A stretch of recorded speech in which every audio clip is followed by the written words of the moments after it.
Hello friends, ओम श्री गणेशाय नमः। जय श्री कृष्णा। आप सभी का स्वागत है आपके अपने यूट्यूब चैनल पर। फ्रेंड्स, आज हम आपको इस वीडियो में बताने जा रहे हैं वैशाख मास महात्म के 16वें अध्याय के बारे में और स्कंद पुराण के अनुसार वैशाख मास महात्म के 9वें अध्याय के बारे में। फ्रेंड्स, वीडियो शुरू करने से पहले आपसे रिक्वेस्ट है, अगर आप हमारे चैनल पर नए हैं और आपने अभी तक चैनल को सब्सक्राइब नहीं किया है तो प्लीज सब्सक्राइब कीजिएगा चैनल को, साथ ही प्रेस कीजिएगा बेल आइकन को, जिससे नए वीडियो से रिलेटेड नोटिफिकेशन आपको तुरंत प्राप्त हो सके। और वीडियो पसंद आने पर वीडियो को लाइक और शेयर जरूर कीजिएगा ताकि सभी भक्तों को इस वीडियो का लाभ प्राप्त हो सके। और कमेंट बॉक्स में जय श्री कृष्णा जरूर लिखिएगा।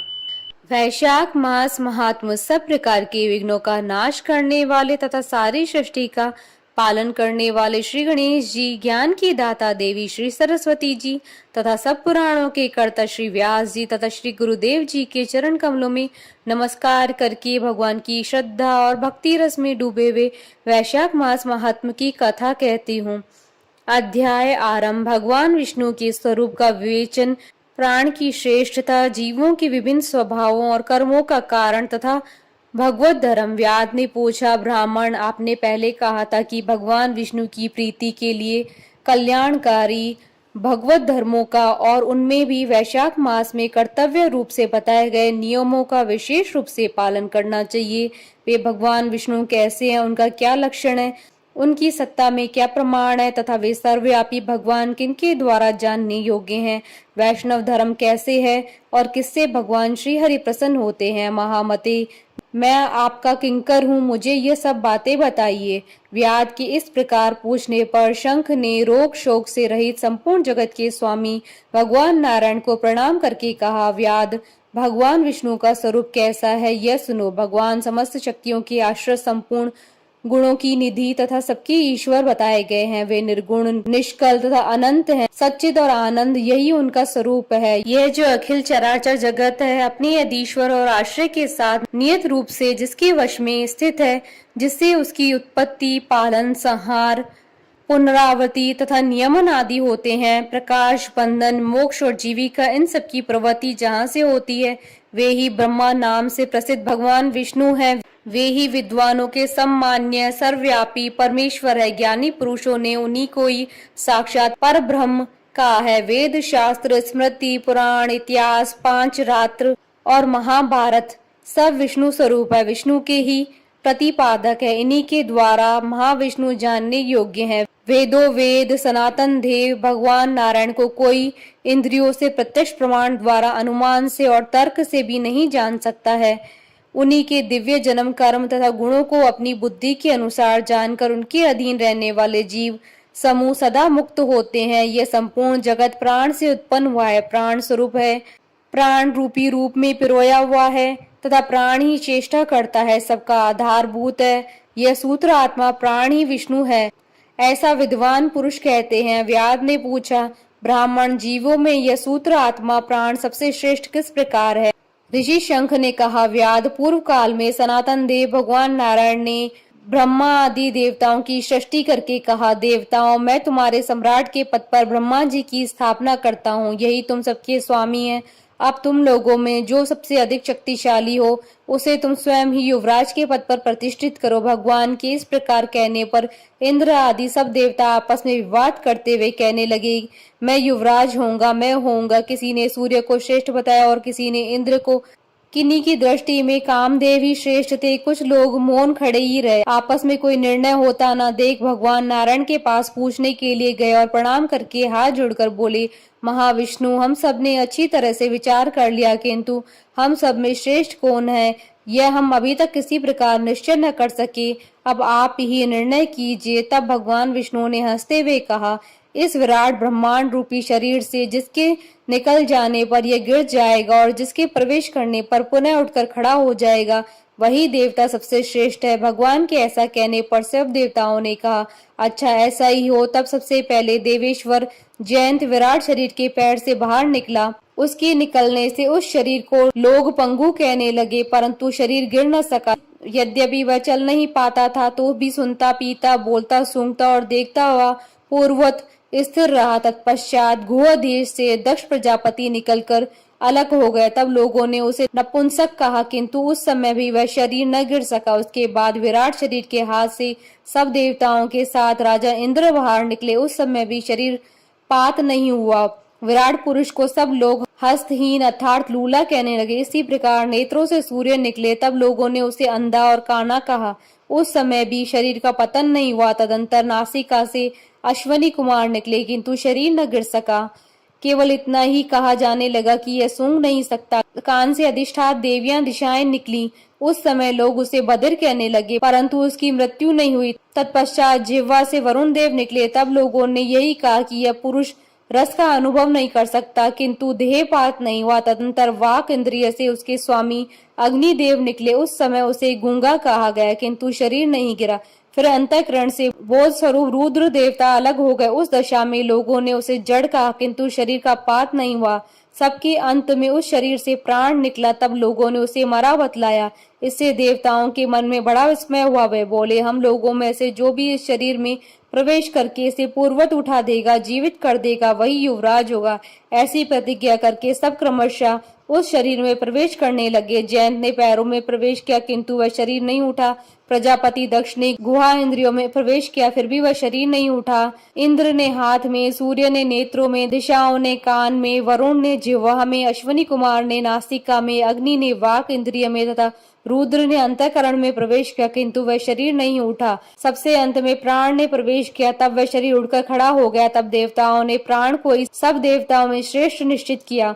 बल, ज्ञान, धैर्य, वैराग्य और जीवन शक्ति में प्राण को ही सर्वाधिक मानकर देवताओं ने उसी को युवराज पद पर अभिषिक्त किया। इस उत्कर्ष स्थिति के कारण प्राण को उक्त कहा गया। अतः समस्त चराचर जगत प्राणात्मक एवं जगदीश्वर प्राण अपनी पूर्ण एवं बलशाली अंशों द्वारा सर्वत्र परिपूर्ण है। प्राणहीन जगत का अस्तित्व नहीं है। प्राणहीन कोई भी वस्तु वृद्धि को प्राप्त नहीं होती। इस जगत में किसी भी प्राणहीन वस्तु की स्थिति नहीं है। इस कारण प्राण सब जीवों में श्रेष्ठ है। सबका अंतरात्मा और सर्वाधिक बलशाली सिद्ध हुआ। इसलिए प्राणोपासक प्राण को ही सर्वश्रेष्ठ कहते हैं। प्राण सर्वदेवात्मक है। सब देवता प्राण में है। वह भगवान वासुदेव का अनुगामी सदा उन्हीं में स्थित है। मनीषी पुरुष प्राण को ही महाविष्णु का बल बतलाते हैं। महाविष्णु के महात्मा और लक्षण को इस प्रकार जानकर मनुष्य पूर्व बंधन का अनुसरण करने वाले अज्ञान में लिंग को ही उसी प्रकार त्याग देता है, जैसे सर्प पुरानी कैंचुली को लिंग देह का त्याग करके वह परम पुरुष अनामय भगवान नारायण को प्राप्त होता है। शंख मुनि की कही हुई यह बात सुनकर व्याध ने पुनः पूछा, ब्राह्मण, यह प्राणी जब इतना महान प्रभावशाली और संपूर्ण जगत का गुरु एवं ईश्वर है, तब लोक में इसकी महिमा क्यों प्रसिद्ध नहीं हुई? ऋषि शंख ने कहा, पहले की बात है, प्राण अश्वमेध यज्ञों द्वारा अनामय भगवान नारायण का यजन करने के लिए गंगा के तट पर प्रसन्नता पूर्वक गया। अनेक मुनि गणों के साथ उसने फलों के द्वारा पृथ्वी का शोधन किया। उस समय वहां समाधि में स्थित हुए महात्मा कर्ण बांबी की मिट्टी में छुपे हुए बैठे थे। हल जोतने पर बांबी गिर जाने से वे बाहर निकल आए और क्रोध पूर्वक देखकर सामने खड़े हुए महाप्रभु प्राण को शाप देते हुए बोले, देवेश्वर, आज से लेकर आपकी महिमा तीनों लोकों में विशेषतः भूलोक में प्रसिद्ध न होगी। हाँ, आपके अवतार तीनों में विख्यात होंगे। व्याध, तभी से इस संसार में महाप्रभु पुराण की महिमा प्रसिद्ध नहीं हुई। भूलोक में तो उसकी ख्याति विशेष रूप से नहीं है। व्याध ने पूछा, महामते, भगवान विष्णु के रचे वे करोड़ों एवं सहस्त्रों सनातन जीव नाना मार्ग पर चलने और भिन्न भिन्न कर्म करने वाले क्यों दिखाई देते हैं? इन सबका एक सा स्वभाव क्यों नहीं है? यह सब विस्तार पूर्वक बतलाइए। ऋषि शंख ने कहा, रजोगुण, तमोगुण और सत्वगुण के भेद से 3 प्रकार के जीव समुदाय होते हैं। उनमें से राजस स्वभाव वाले जीव राजस कर्म, तमोगुणी जीव तामस कर्म तथा सात्विक स्वभाव वाले जीव सात्विक कर्म करते हैं। कभी कभी संसार में इनके गुणों में विषमता भी होती है। उसी से वे ऊंच और नीच कर्म करते हुए तदनुसार फल के भागी होते हैं। कभी सुख, कभी दुख, कभी दोनों को ही यह मनुष्य गुणों की विषमता से प्राप्त करते हैं। प्रकृति में स्थित होने पर जीव इन तीनों गुणों से बनते हैं। गुण और कर्मों के अनुसार उनके कर्मों का भिन्न भिन्न फल होता है। यह जीव फिर गुणों के अनुसार ही प्रकृति को प्राप्त होते हैं। प्रकृति में स्थित हुए प्राकृतिक प्राणी गुण और कर्म से व्याप्त होकर प्राकृतिक गति को प्राप्त होते हैं। तमोगुणी जीव तामसी वृत्ति से ही जीवन निर्वाह करते हैं और सदा महान दुख में डूबे रहते हैं, उनमें दया नहीं होती है, वे बड़े क्रूर होते हैं और लोक में सदा द्वेष से ही उनका जीवन चलता है। राक्षस और पिशाच आदि तमोगुणी जीव हैं जो तामसी गति को प्राप्त होते हैं। राशि लोगों की बुद्धि मिश्रित होती है, वह पुण्य तथा पाप दोनों करते हैं। पुण्य से स्वर्ग को पाते हैं और पाप से यातना भोगते हैं। इसी कारण से मंद भाग्य पुरुष बार बार इस संसार में आते जाते रहते हैं। जो सात्विक स्वभाव के मनुष्य है वह धर्मशील, दयालु, श्रद्धालु, दूसरे के दोष को न देखने वाले तथा सात्विक वृत्ति से जीवन निर्वाह करने वाले होते हैं। इसलिए भिन्न भिन्न कर्म करने वाले जीवों के एक दूसरे से पृथक अनेक प्रकार के भाव है। उनके गुण और कर्म के अनुसार महाप्रभु विष्णु अपने स्वरूप की प्राप्ति कराने के लिए उनसे कर्मों का अनुष्ठान करवाते हैं। भगवान विष्णु पूर्ण काम है, उनमें विषमता और निर्दयता आदि दोष नहीं है। वे समभाव से ही सृष्टि का पालन और संहार करते हैं। सब जीव अपने गुण से ही कर्म फल के भागी होते हैं। जैसे माली बगीचे में लगे हुए सब वृक्षों को समान रूप से सींचता है और एक ही कुआं के जल से सभी वृक्ष फलते हैं, तथापि वे पृथक पृथक स्वभाव को प्राप्त होते हैं।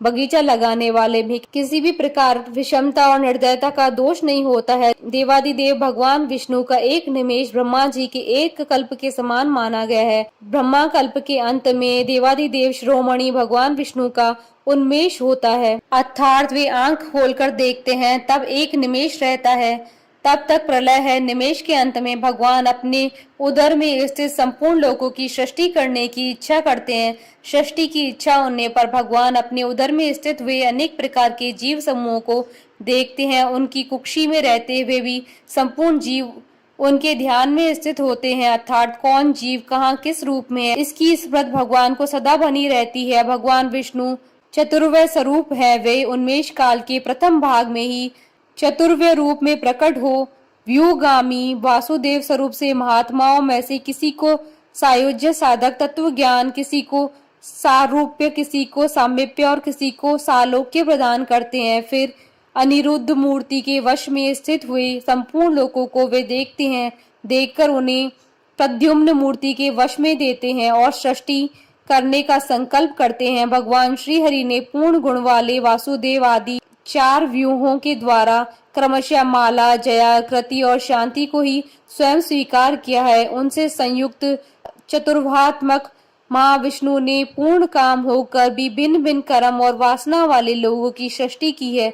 उन्मेष काल का अंत होने पर भगवान विष्णु पुनः योग माया का आश्रय लेकर व्यूगामी संकर्षण स्वरूप से इस चराचर जगत का संहार करते हैं। इस प्रकार महात्मा विष्णु का यह सब चिंतन करने योग्य कार्य बतलाया गया है, जो ब्रह्मा आदि योग से संपन्न पुरुषों के लिए भी अचिंत्य एवं दुर्विभाव्य है। व्याध ने पूछा, मुने भगवत धर्म कौन कौन से और किनके द्वारा भगवान विष्णु प्रसन्न होते हैं? ऋषि शंख ने कहा, जिससे अंतःकरण की शुद्धि होती है, जो साधु पुरुषों का उपकार करने वाला है तथा जिसकी किसी ने भी निंदा नहीं की है, उसे तुम सात्विक धर्म समझो। वेदों और स्मृतियों में बताए हुए धर्म का यही निष्काम भाव से पालन किया जाए तथा वह लोक से विरुद्ध न हो तो उसे सात्विक धर्म जानना चाहिए।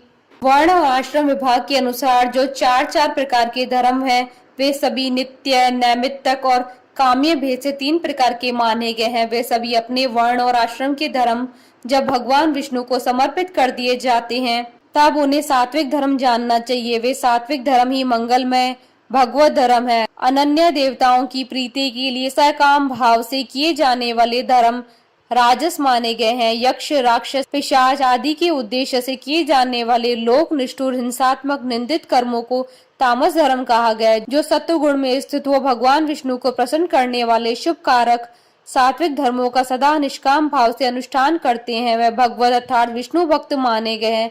जिनका चित्त सदा भगवान विष्णु में लगा रहता है, जिनकी जीवा पर भगवान विष्णु का नाम है, जिनके हृदय में भगवान के चरण विराजमान है, वे भगवत कहे गए हैं। जो सदाचार परायण, सबका उपकार करने वाले हैं और सदैव ममता से रहित है, वे भगवत माने गए हैं। जिनका शास्त्र में, गुरु में और सत्कर्मों में विश्वास है तथा जो सदा भगवान विष्णु के भजन में लगे रहते हैं, उन्हें भगवत कहा गया। उन भगवत भक्त महात्माओं को जो धर्म नित्य मानी है, जो भगवान विष्णु को प्रिय है तथा वेदों और स्मृतियों में जिनका प्रतिपादन किया गया है, वही सनातन धर्म माने गए हैं।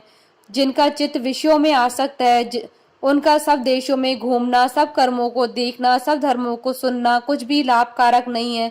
साधु पुरुषों का मन साधु महात्माओं के दर्शन से पिघल जाता है।